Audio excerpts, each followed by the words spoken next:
नमस्कार मेरे प्यारे प्यारे भाइयों एवं साथियों। आज हम बात करेंगे अमेरिका और ईरान का युद्ध विराम हो गया है। एक बहुत बड़ी खबर आ रही है मिडिल ईस्ट से कि अमेरिका का युद्ध चल रहा है और ईरान का बीच में इजराइल थे ये सारे देश के बीच में एक युद्ध छिड़ गया था और इस युद्ध लगभग 40 दिन चला और इस युद्ध को अब सीज फायर कर दिया गया है। क्या कर दिया गया है? अब सीज फायर कर दिया गया है। क्यों कर दिया गया है? सीज फायर का मतलब पहले समझना होगा कि सीज फायर होता क्या है। तो सीज फायर हम उसको कहते हैं कि जब जो पक्ष मतलब जो लोग हैं जो युद्ध कर रहे हैं उनके बीच में एक समझौता होता है और समझौता के पक्ष को जो भी मानिए एक समझौता है, समझौता के जो पक्ष है ना विपक्ष को देखा जाता है ना पक्ष को, और इस समझौता को कोई और दूसरा कोई नहीं करता है। खुद जो युद्ध में शामिल हैं वही लोग इस सीज फायर को करने का मतलब उस समझौता को मानेंगे कैसे? कहता है कि मानना है कैसे? तो लड़ाई ख़त्म कभी नहीं होता है। लड़ाई आप सोचते होंगे कि युद्ध चल रहा है तो युद्ध ख़त्म हो जाएगा। युद्ध ख़त्म नहीं होता है कभी। युद्ध को आज सीज फायर किए, कल फिर से शुरू कर दीजिए। हम बमबारी रोक दिए, आप फिर से बमबारी कर दीजिए। युद्ध तो शुरू हो गया। सीज फायर का मतलब है कि युद्ध का विराम कर देना। जो युद्ध चल रहा है वो विराम कर देना, ना कि ख़त्म कर देना। तो अभी खबर निकल के आया है कि अमेरिका और ईरान के जो बीच में इतना बड़ा युद्ध छिड़ गया था उस युद्ध को सीज फायर के रूप में विस्तारित किया गया है और ये सीज फायर 2 हफ्तों के लिए किया गया है। अमेरिका के राष्ट्रपति डोनाल्ड ट्रंप साहब हैं जो घोषणा किए हैं कि इस सीज फायर को 2 हफ्ते के लिए ही मान्यता दिया गया। मान लीजिए कि इसको मान कर चलिए 2 हफ्ता ही माना गया है।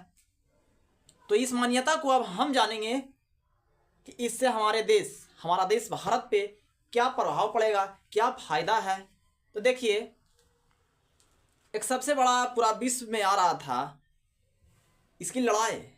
जो अमेरिका और ईरान का जो युद्ध चल रहा था उसमें पूरे विश्व का देश जितना भी लोग हैं हमारे विश्व में सब लोग को नज़र था इस पे कि पता न कब परमाणु हमला हो जाए। परमाणु हमला कोई छोटा मोटा हमला नहीं होता है। किसी देश पे अगर जो परमाणु हमला होता है तो उसकी जनसंख्या, उसकी अर्थव्यवस्था में बहुत बड़ा प्रभाव पड़ता है। जहाँ पे परमाणु गिरा वहाँ के तो हालात ऐसे बिगड़ जाते हैं, वहाँ का तापमान इतना बढ़ जाता है कि वहाँ के पक्षी, पेड़ पौधे सब धुआं हो जाते हैं, बाष्प बन के उड़ जाते हैं। इतना तापमान बढ़ जाता है उस एरिया का। वहाँ के लोग, बच्चे, जितने सारे लोग हैं सब कोई मारे जाएंगे। तो बताइए कि परमाणु हमला कितना बड़ा है। इस परमाणु हमला को अगर जो कोई कर देता है, लेकिन आप इस बात पे गौर कीजिएगा कि अमेरिका परमाणु संपन्न देश है परंतु ईरान परमाणु संपन्न देश नहीं है। परमाणु संपन्न देश का मतलब होता है कि परमाणु बम को जो अभी तक बना चुका है वही परमाणु संपन्न देश है। जो बनाकर परीक्षण कर चुका है कि मेरा परमाणु बम बनकर तैयार है, बाबू रे जो भी फरियाएगा हम ले जाके पटक देंगे, एकरा में हम कोई दुमत नहीं है, किसी को हम बात नहीं सुनेंगे। तो नहीं सुनिएगा तो जानते हैं कि अभी मनमौजी होल था। अभी जो मनमौजी युद्ध चल रहा था ये दोनों का मन होगा। तो ईरान के पास तो है नहीं परमाणु, लेकिन अमेरिका के पास है। अगर वो पटक दिया तो ईरान की क्या हालत होगी। लेकिन पटक देने से खाली नहीं होता है, पटकने के बाद जो माहौल बनेगा, मान लीजिए कि आपके घर में आग लग गया तो चलिए कोई बात नहीं है।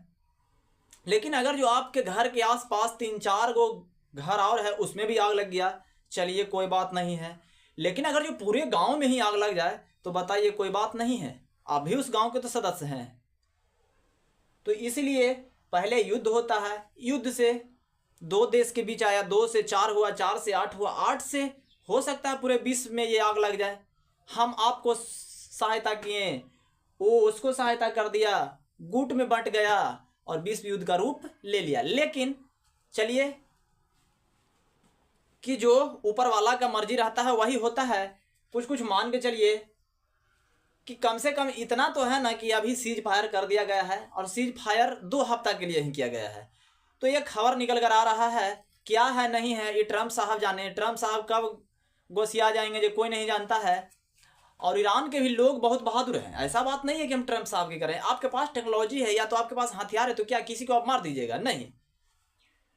तो चलिए जो है ठीक है, लेकिन फिर भी एक जाइएगा विश्व के रूप में देखिएगा तो आज परमाणु अगर जो ईरान पे मारता है, कल अफगानिस्तान पे मारेगा, परसों पाकिस्तान पे मारेगा, वही लहरा आते आग पहुंच जाएगा भारत तक। तो भारत तक पहुंच जाना ही सीमित नहीं है। तो देखिए वायुमंडल है, यहाँ कोई किसी का नहीं है, ठीक है। ये वायुमंडल है, ये वायुमंडल में कोई किसी का नहीं है। एक हवा को पानी से मतभेद है, पानी को हवा से, आग को पानी से, तो पानी के भी आग से है मतभेद, है कि नहीं है।